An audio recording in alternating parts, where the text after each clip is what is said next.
कभी उसने झुकना सीखा ही नहीं, वो क्या आदर करेगा। चीज अच्छी शिक्षा नहीं है, बच्चे जहर खा रहे हैं, फांसी लगा रहे हैं, डिप्रेशन में जा रहे हैं। अपने धर्म कर्म पे उंगली उठाने से पहले अपने धर्म को जानो। भारत को जानने के लिए वास्को डी गामा आया था। अपने धर्म का मजाक मत उड़ाइए, अपने गुरुओं का मजाक मत उड़ाइए, अध्यात्म से जुड़िए। उंगली उठाने वाला भी हिंदू है और उंगली करने वाला भी हिंदू है, सुनने वाला भी हिंदू है, सुनाने वाला भी हिंदू है। और आरोप लगाइए, प्रत्यारोप लगाइए। हर जगह से लोग आते हैं और यहाँ पे पंडोकर सरकार नतमस्तक होकर जाते हैं। जीता जागता तमाचा है पंडोकर सरकार धाम।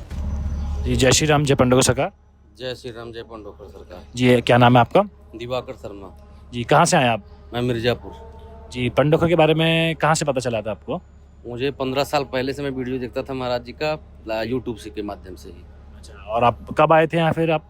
मैं अभी लगभग 2 साल हो गया मुझे आते हुए। अच्छा, आप 2 साल से आ रहे हैं, पर वीडियो आप पिछले 15 साल से देख रहे हैं। 15 साल से भी वीडियो देख रहा था। अच्छा, तो क्या क्या देखते हैं? आपको क्या लगता है वीडियो देख के? आप क्या अनुभव करते थे वीडियो से?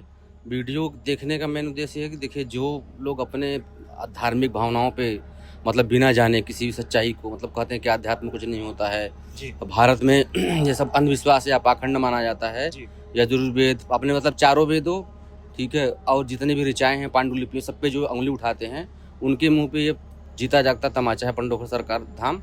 मतलब अगर सोचिए कि अगर गुरु जी के अंदर अगर उस तरीके की चीज़ें शक्तियाँ ना होती, मतलब आध्यात्मिक शक्तियाँ अगर ना होती उस तरीके की चीज़ें, तो इतने बड़े बड़े दूर से विदेशी लोग जो मतलब कि हमेशा चर्च और इनमें पादरियों के पीछे हमेशा भागते रहते हैं, वो भी आते हैं यहाँ पे माथा टिकाने। और सबका काम होता है 100%।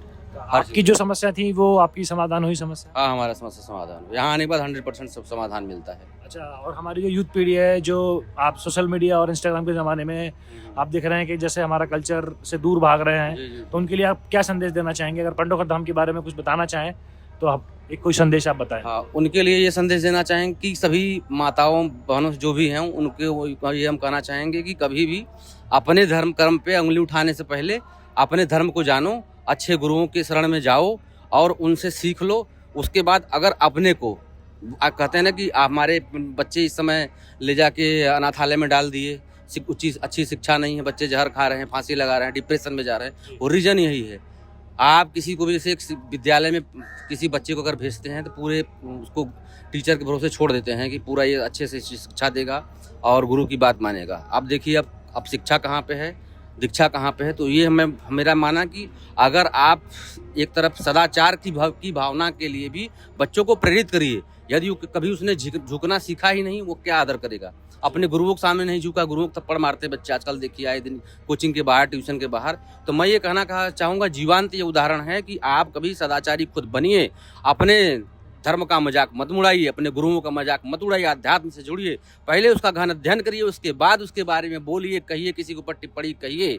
आप ज्ञान के अथाह सागर को छोड़ करके भाग रहे हैं चर्च में, पादरियों के पीछे, मुल्लों से, मौलवी के पीछे, उनका पीछा छोड़िए। धर्म को जानिए। भारत को जानने के लिए वास्को डी गामा आया था और अभी भी चीन से, चाइना से, हर जगह से आते हैं।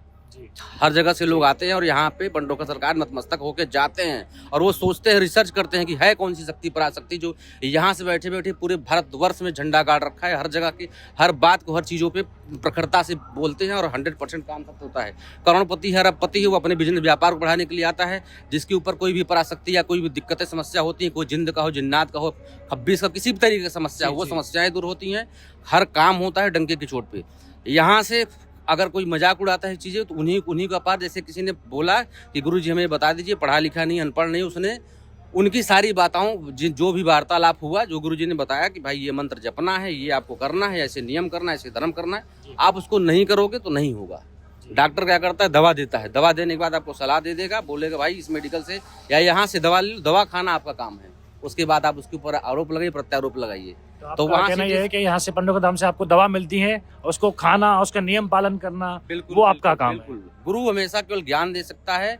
आप ज्ञान सुनिए, ज्ञान के बाद ध्यान देना, उनके बताए रास्ते पर चलना। रास्ते पर चल करके आप जब चलेंगे तब आपको समझ में आएगा कि कौन सी चीज़ सही है, कौन सी चीज़ गलत है। तो धर्म अधर्म का ज्ञान गुरु के पास जाने से ही, झुकने से ही होता है। और अब के पीढ़ियों में क्या है कि वो 12, 14, 15 साल के लोग बच्चे हैं, उनको छोटी छोटी वीडियो रील में मस्त हैं और हमेशा उनके अंदर एक अलग तरीके का दम बना हुआ है, क्योंकि उनको कभी माता पिता ने बताया नहीं भाई। अब देखिए अपने यहाँ अपने धर्म क्या करते हैं, लोग बोलते हैं भाई भगवान के सामने क्यों झुकना, पढ़ाई लिखाई करो, अपना जॉब करो, मस्त रहो अपने जीवन में जैसे मन तक, और अपने देखिए अपने धर्म पे हमेशा टिप्पणी होती है, हमेशा केवल सनातन धर्म के ऊपर टिप्पणी, जहाँ भी देख लीजिए, कहीं भी चले जाइए, किसी वार्तालाप में चले जाइए, और किसी धर्म पे कोई टिप्पणी नहीं। रीजन उसका ये है कि हम आप सुन रहे हैं, सामने वाला भी सुन रहा है, सुनाने वाला भी सुन रहा है, कर उंगली उठाने वाला भी हिंदू है, और उंगली करने वाला भी हिंदू है, सुनने वाला भी हिंदू है, सुनाने वाला भी हिंदू है। उंगली जिस पे उठ रही है वो भी हिंदू है, और उंगली जो करने उठा रहा वाला है हिंदू है। इसका सबसे वजह यही है कि अंधकार रूपी जीवन को हमने संजोए रखा, दीपक तले अंधेरा। एक कहावत है ना, हम लोग पढ़ते हैं, गुरुजी ने, हमारे गुरुजी ने पढ़ाया था कि माया दीपक नर पतंग भ्रम भ्रम इवै पड़ंत, कहत कबीर गुरु आते एक आध उपरंत। अर्थात इसका एक और है कि कबीर कहाँ गरबिया, ऊंचे देख आवास, काल परे भूम लोट नाम, ऊपर जामे घास। कबीरदास जी की वाणी है। उसके बाद तुलसीदास जी ने भी सब लोग कहा है कि बिन सत्संग ज्ञान हुई। आप संगत में बैठे नहीं, ठीक है, लंगर जो लगता है उसमें भी हर प्रकार के लोग आते हैं खाते हैं। किसी का थोड़ा सा भोजन है, किसी का राशन ज्यादा है, राशन के हिसाब से उसको नहीं मिला तो गाली बकता है। जिसको मिला, जिसको जो पूर्ण होगा, समझ हो गया, उसको दो टूक में भी मजा आएगी। तो गुरु का प्रसाद है, मौज है, ये मस्ती अपने आप में उस तरीके से। और हम लोग देखिए अध्यात्म से जुड़े हुए हैं।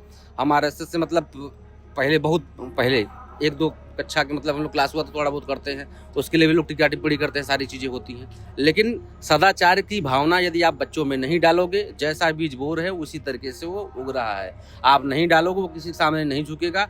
आज वो सामने वाले को गाली दे रहा है, आपको मजा मिल रहा है, वही बच्चा आपको भी लात मारेगा। वही बच्चे हैं जो संस्कारी की जगह जो तिरस्कारी हैं, वही माँ बाप को लात मारते हैं, वही काल चक्र